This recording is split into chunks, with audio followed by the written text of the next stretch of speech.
We had to get to this one eventually. Short skirts, 80s style, and Yuri romance. The perfect combination. It's time to go way back in time to the original Pretty Soldier, Yuko, and the Valis series. And being the culmination of Yuko's trilogy, Valis 3 is the perfect place to discuss the series as a whole. Going from a beloved console classic to a low-budget hentai visual novel, the series has recently been given a second chance at life via the Valis collections. With so many modern options, there's never been a better time to get into the series. For the anime fans, the PC Engine versions contain more cutscenes and animation, with full voice acting. The Sega and SNES ports cut back on this content, but offer a much tighter game, with smoother controls and more advanced programming and tactics on the enemies you will encounter. Either way, any of these choices is a better way to experience the story than the weird Yuri hentai virtual novel, and I fully understand the hypocrisy in me saying that, as someone who literally makes a living drawing weird Yuri hentai for virtual novels. In all honesty, it's a bit inspirational, because if the Valis series can be given a second chance at redemption after a decade of mistakes, then maybe we all deserve a second chance to change for the better. The series started way back in 1986 on the MSX, before getting a port to the PC-88 in 1987, then a port to the PC-99 in '89, followed by the Sega version coming out in 1990. Keep up, it's going to get more confusing. Seeking shelter from the rain, typical high school student Yuko Aso has an awkward run-in with fellow classmate Reiko Kirishima, and I didn't fuck up the pronunciation this time. We're learning. Yiki and Ricky have a bit of a frenemy situation. Classmates slash rivals slash lovers, depending on which version you decide to play.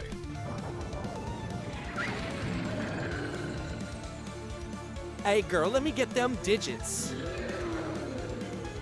Finding herself cornered by the opening scene of a terrible adult video, Yuko summons the Sword of Valis, defeating the monster with the power of epilepsy. She then attempts to fight her way home, somehow finding herself facing off against the invading army's general.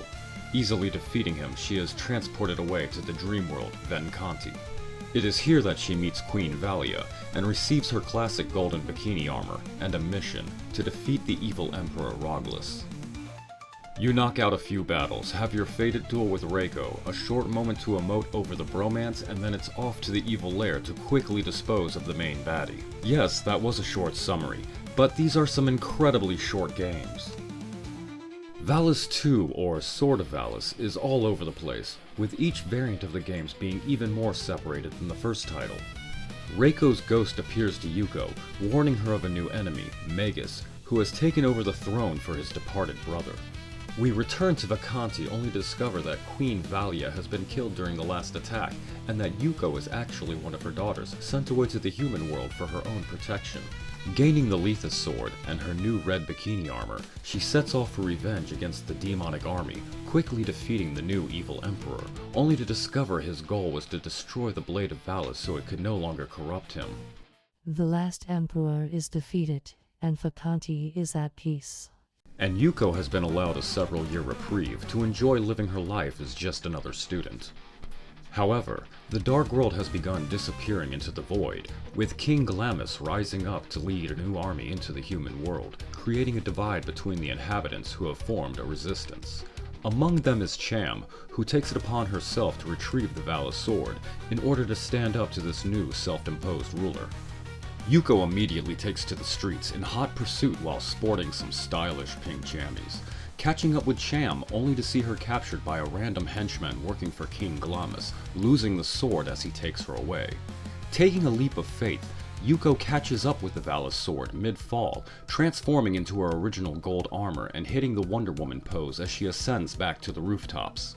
The best thing about Valis 3, ironically, is the lack of options compared to the previous titles. You only have the two, PC Engine and Sega, and they are nearly identical. This is where my statement from earlier in the video most applies. Many will prefer the art and voice acting on PC Engine. I personally feel the Sega version is a better experience when judged as a game, most likely because this is also the first time that a Valis game launched on that console. And admittedly, yes, there is some bias here. This was the first Valis game I ever played, and coincidentally, I traded Mazin Saga with a friend in order to get it. I won't harp on the differences much longer anyway, however I do have to point out the contrast in boss patterns. Both games are incredibly simplistic, even by the standards of their contemporaries, but Sega's bosses seem to have a tiny bit more going on when it comes to patterns and movement area. A very easy intro boss battle, if you time the fat rolls to dodge and attack aggressively when he's open. We've rescued Cham, and it's time to lock down for one of the many long cutscenes. It's fair to say Valis games are more cutscene than game, usually being around a 60-40 split, and Valis 3 is the most guilty of this. Painfully long now. As a kid I was actually very grateful for these static shots, since it was one of the earliest examples of anime I had access to. Just staring at the screen while trying to copy it down on paper, and then waiting the 5 or so minutes for the scene to come back around in order to continue. Cham gives us the short rundown. Glamis is invading, and it's time to return to Vacanti once more to face off against another evil emperor. And we are off to the forest, and again, we are playing the Sega version for this breakdown. The PC Engine will have areas and bosses that are not encountered here, however this does not mean there is more content. It's almost as if something is taken away for every one thing added, so the better version is just going to be a matter of which one you happen to personally prefer. This early area introduces a new gimmick to the Valis series, character swapping, which would stay with the series in the PC Engine version of 4. Cham's main gimmick is being able to attack fast at a medium range, as opposed to Yuko's short strikes and slow long-distance attacks. All three of the girls share the same basic movement and fat rolls with differing magic, and if you play it unironically like a Souls game, you'll get much further. This game rewards patience. I'll take you to a place which might be interesting for you. Arriving at the dock, the party is forced to temporarily split up in order to be ferried over to the prison tower of Ghoul, in order to rescue our third ally and Yuko's younger sister, Princess Valna. A fairly simple section. You could quite literally tape down the duck button and walk away until the boss fight, if you were so inclined. And when our fairy boy turns Water Drago, it's not that much of a challenge either, as long as you hang back and prioritize removing his projectiles. Taking our time, we ascend the prison tower. Again, this game will punish you for rushing. Reaching the garden rooftops, we free Valna, who has taken over as queen in our absence, insisting that it is her duty alone to take on Glamis's general, Kalilanba. Switching her in, we head up towards the summit. The weakest of the three, she fills more of a mage's role. With her slow multi-directional attacks, I tend to rarely use her, only coming in handy during a few very specific instances. This boss is also very manageable as long as you focus on dodging. His health pool is just as small as anyone else's, so as long as you're not taking damage, he'll wear down eventually. And now with our trio united, the real adventure can begin. Hold on to that dream. Tomorrow knows where and when. It's true what you believe. Don't let go, the road will never end. Yeah, wrong trio. But you know we are 100% hitting Ray Earth at some point. I promise you, it's the one review where I actually do know what the fuck I'm talking about. Traveling to a temple in the Sutherland, we begin our search for Nazetti, the quote-unquote wisdom man. We are tasked to pass his trial by ringing the bell 3 times during a survival match, and while I'm resisting the urge to be cliché and call this the first Dark Souls, it would be a disservice to you, the viewer, if I ignore the game playing best when treated like a 2D Dark Souls. Yet another ascent, and they are met with multiple visions along the way, one of which is Reiko, who questions them on their reasons for pursuing the power Nazetti can grant them. One final trial at the ascent, and it's another survival mode. Just keep whacking these guys off, and soon you'll find yourself rising up to reach the real peak. Greeted by Nazetti, he congratulates the three for passing his trial, agreeing to unlock the full power of the Valis blade. However, he does warn them that this may still not be enough to give them the edge in defeating Glamis, hinting at a vague yet possibly deadly consequence should she fail. Agreeing to his terms, the Valis sword's potential is fully unlocked, transforming Yuko's outfit into its most powerful variant so far, the Platinum Bikini Armor. You've gotta love a theme. What I don't love is a peeper, and Glamis has been watching Yuko this entire time. Because he's weird like that, he probably pays college girls for feet pics. And I'm not here to judge a man's kinks. I'm just saying, I don't trust the guy. Either way, his ass and Yuko's foot have an appointment, so we head over to the Demon Realm to face off against his lackeys. Or that's where we would be heading if not for the additional section exclusive to the PC CD engine. While this stage itself adds very little minus the cool aesthetic, it's the story additions that matter. In this minor rewrite, Roglis has returned from the dead, being the one who put the idea of conquering the human realm into Glamis' ear in the first place. It's a fun switch up, and I'm almost jealous, until I'm reminded of how this version actually plays, reducing the boss to a slow-moving PNG file that offers next to no challenge. Now we're in the home stretch. Yes, it really is that short. And while one would think that would make me take my time and explore in order to enjoy everything that this game has to offer, something was wrong with my sound settings. Or I'm just old and my hearing is fucked. Either way, everything in this level makes a painfully loud, high-pitched noise, so I ran through it with zero concern for taking damage. And speaking of being damaged, that's how I feel every time I take on Zalude, who to me always feels like the hardest boss in the game despite knowing his pattern. His timing feels very broken, which may be by design.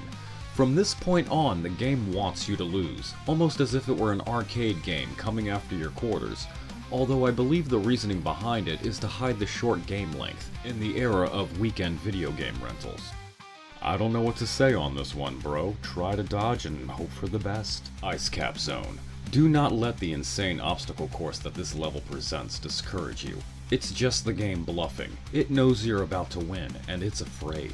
The controls are not what you'd expect. You won't be sliding around uncontrollably like in most ice-themed levels, but instead, there's a smaller, more subtle way the floor nudges you onward whenever you brush the controller. It sounds like nothing, but is a very big deal when you have limited tries, and the set pieces require perfect placement and timing, multiple times in a row. Azura is Glamis' number 2, doing his best impression of a bullet hell, spamming the entire screen with projectiles. These can easily be blocked with Yuko's vertical swings, however you will need to pay attention to your spacing, with the ice floor gently nudging you closer and closer into a position where you may take damage. Much easier than our previous encounter, Azura puts up little fight, informing us that this was nothing more than a ruse to distract us as Glamis leads his army into the human world unopposed.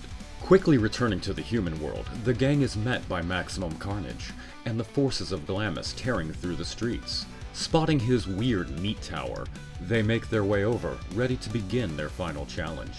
And by challenge, I mean a level almost as simple as the first, lending credibility to my theory that they're trying to cheat the difficulty for the rental market. I would not at all be surprised to learn that the Japanese Mega Drive version is much more forgiving, and if you have experience with that variant, drop a comment, I'd like to know. Fully prepared for the final showdown, the gang is stopped by Nazetti, informing them that only Yuko will be allowed forward to finish off this menace. And I can appreciate what they're going for, having previously established this same ideal of personal responsibility earlier with Valna.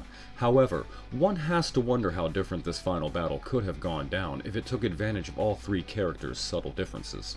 Because regardless of platform, this final matchup is incredibly anticlimactic. Glamis is another moving .png, spamming projectiles like his counterparts from previous games. The PC engine in this case does attempt to do a bit more, but ends up being much easier with the low HP pool, making the Sega version feel more like a final encounter, although it comes mostly from being a damage sponge, more frustration than an actual challenge. Just keep swinging, and eventually he will wear down. It is here that Glamis accepts his fate, asking Yuko to protect his people and the demon realm after he's gone, destroying himself and the tower in the process.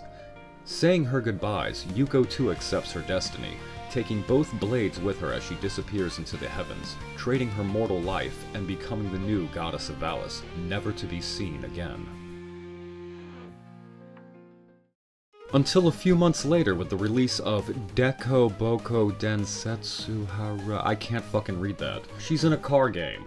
And if you're a speedy boy who beats the game, you have a 1 in 3 chance of winning her as a bride for your harem. What the fuck?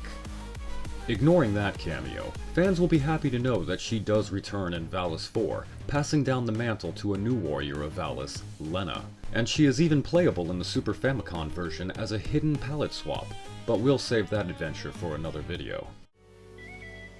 We've reached the end of Yuko's journey, and have to wonder what the future holds for the series.